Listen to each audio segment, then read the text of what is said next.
Nobody needs a supermoto, but I reckon there's a little bit inside of all of us that secretly really wants one. I love supermotos. I think they are stupid. That's the whole point. They are stupid. They make you do bad things. They're impractical, uncomfortable, and pointless. I love them. And the Ducati Hypermotard is no exception. Every generation of this bike has been a bit nuts. They've had their ups and downs. They've been more nuts, they've been less nuts, but they've always been nuts. And really hard to justify from a practical point of view. They're not much good for pillions. There's no wind protection, so when the weather changes or it gets cold, they're horrible to ride at speed. They have very limited instrumentation. They aren't that good for cruising along on a chilled out ride. They're good for one thing, attacking and being silly. And for that, I absolutely love them. And I love that Ducati have stuck with it. When everyone else kind of gave up on supermotos, KTM accepted, Ducati kept at it and built their own thing around their traditional V-twin engine and made a Ducati that works on the bumpy, gnarly B roads of Britain, where most other Ducatis are the least happy bikes on the planet. Thank you, Ducati. This particular Hypermotard, I think now represents an absolute bargain. We went to see our mates over at M&P Motorcycles in Swansea.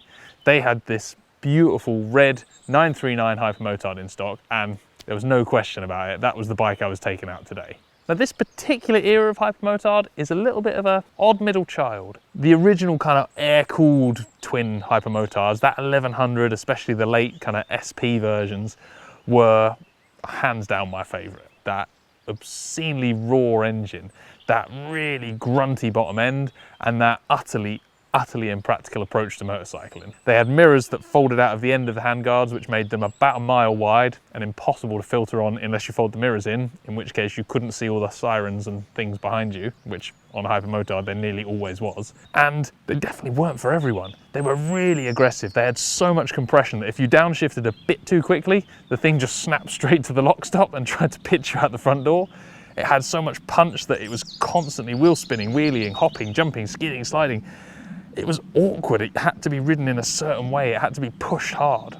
I absolutely loved it, but it definitely wasn't a bike that everybody could get along with. Then they kind of brought out the 831, I think it was, version, which when I rode it, I found quite disappointing. As a lover of that original hardcore, raw, white knuckle ride Hypermotard, I found it a bit too sedated. It had ABS and traction control, it had rider modes, it was much more usable, it was much kinder, and for actually most people, it was probably an easier Hypermotard to ride and get the best out of. But being a bit of an idiot, I wanted the one that was worse.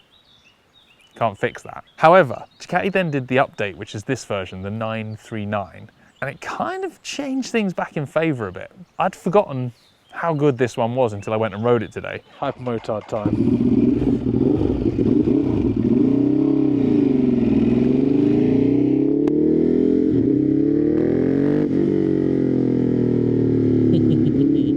Some of that softness and kind of almost too niceness of the 831 is gone. It's got a bit more of that punch, a bit more of that torque. Still only 113 horsepower, but believe me, in a Hypermotard, that's plenty, especially for the sort of roads that these bikes thrive on. This one has really rekindled my love for this era of Hypermotard. Riding it today, getting that punch out the corners, it's definitely got a bit more go to it thanks to that SC Project exhaust. It's too loud for me. I would 100% change that for something quieter, but again, getting that extra little punch, it just does everything right for a Hypermotard. Now, if you're going to buy one, you need to know a couple of things.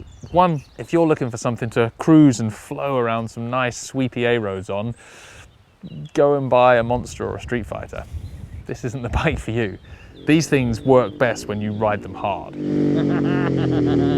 If you just smush along, cruising into corners, you never really get much feel from the front tyre. They steer a bit awkwardly. They just feel tall and kind of off balance. However, if you ride it hard, if you get it by the scruff of the neck, accelerate out of every turn, hammer the brakes into the next one, tap down a few gears, do a little skid if you like, then the Hypermotard makes utter sense and you'll probably never want to change it. That's where this bike is brilliant and flawed all in one package. If you're riding hard, 10 tenths, pushing it everywhere, obviously within the confines of what we actually do on the road, but if you're a chargy type rider, this thing's great. If you get up on Monday morning and just want to get to the office, it's like a puppy spaniel. It's like, and you're kind of like, just shut up, I want to lay in. That's kind of where this bike is. It's not an everyday bike if you're looking for something to be chilled on from time to time. It's a Hooligan's bike, it's a Hooner's bike, and it always will be. How to turn every tiny road into your own personal playground.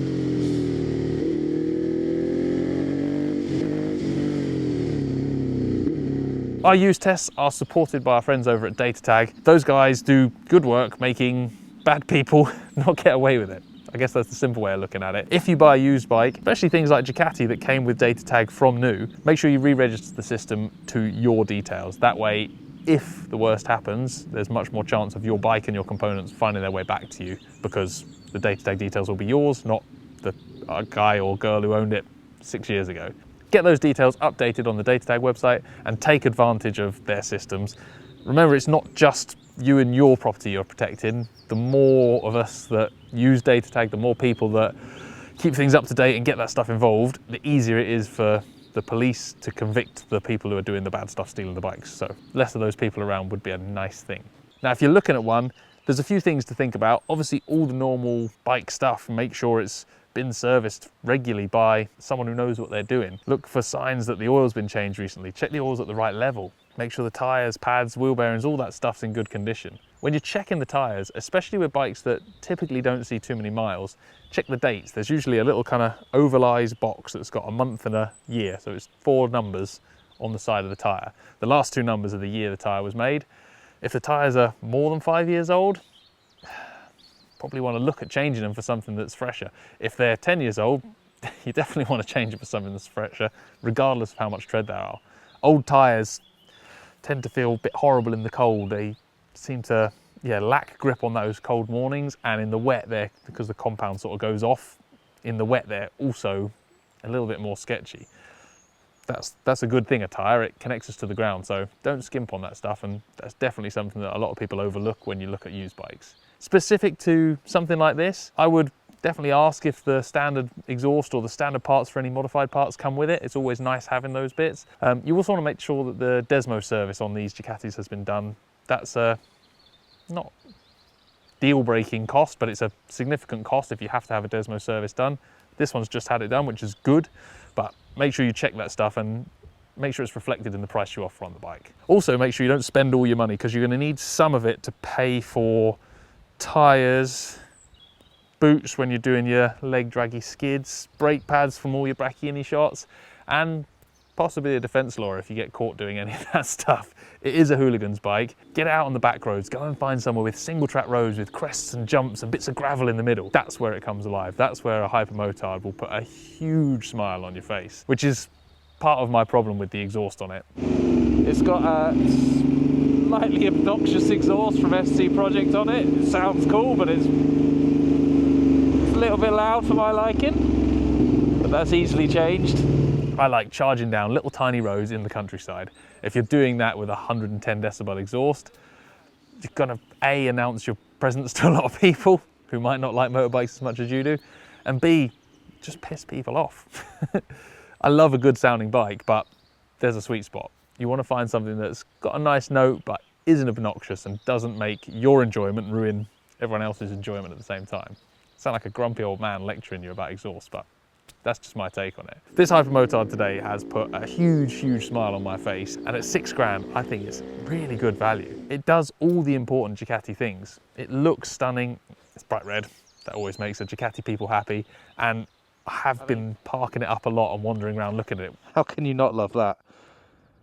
It looks absolutely wild, sort of wistfully gazing at it. On top of that, it makes Ducati boom boom V-twin noises, big tick, and it rides really well on the roads I like to ride on. Hypermotard, it's the true and righteous path. Go and buy one.